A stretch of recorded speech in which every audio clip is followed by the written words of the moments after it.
Qui a fait exploser le pipeline Nord Stream 1 et 2?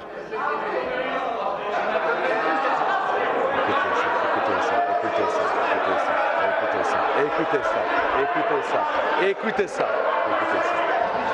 Pour l'ensemble des gens qui nous écoutent, personne dans ce Parlement n'a osé poser une seule question sur le sujet. C'est le tabou, le secret. On ne peut pas en parler. Une attaque grave contre les intérêts des peuples européens. Un pipeline explose, des millions de familles menacées de ne pas avoir du gaz et personne n'ose poser une question là-dessus.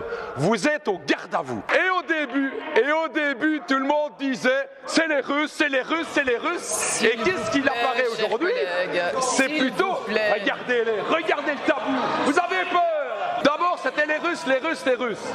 Et bien que c'est les Ukrainiens. Et ils tentent de nous faire croire que c'est... Regarde, je veux dire au peuple du monde qu'on m'interdit de parler sur ce sujet tabou au Parlement belge. Mes chers collègues, je vais quand même dire la vérité. C'est le Washington Post et le New York Times indiquent effectivement une responsabilité des Ukrainiens. Et on tente de nous faire croire que ce seraient quelques gars qui ont fait ça. Un pipeline, on ne le fait pas exploser avec un petit tuba et un pétard pirate, ok? Donc ce sont des puissances importantes qui ont fait péter le pipeline. Nos intérêts ont été gravement mis en danger. Le fait que ce sujet est tabou est très très grave. La Commission européenne avait dit que des mesures très fortes seraient prises contre les responsables de cette attaque. Pour l'instant, rien n'est entrepris. Nous avons tout intérêt, chers collègues, à connaître la vérité. Nos services ici aujourd'hui, et je voudrais vous poser la question, Madame la Ministre.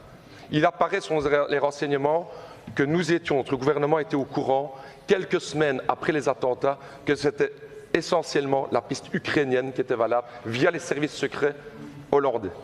Je voulais vous savoir, est-ce que le gouvernement était au courant et est-ce que vous avez consciemment gardé cette information pour vous pendant des mois?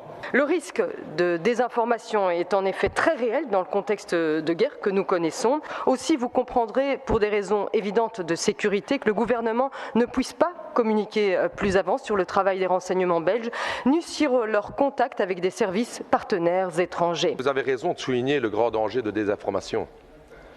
Pendant quelques mois après l'explosion, la thèse dominante était effectivement la thèse russe. Nous devons garder le sang-froid aujourd'hui sur tout ce qui se passe au niveau du monde. Nous devons prendre ça très au sérieux et c'est pour ça qu'il faut, et je le fais avec le PTB à l'instar de beaucoup d'organisations aujourd'hui, des organisations pour la paix, qui demandent effectivement la désescalade et un cessez-le-feu immédiat. La CSC, la FGTB, le CNAPD, toutes ces organisations ont lancé un appel aujourd'hui.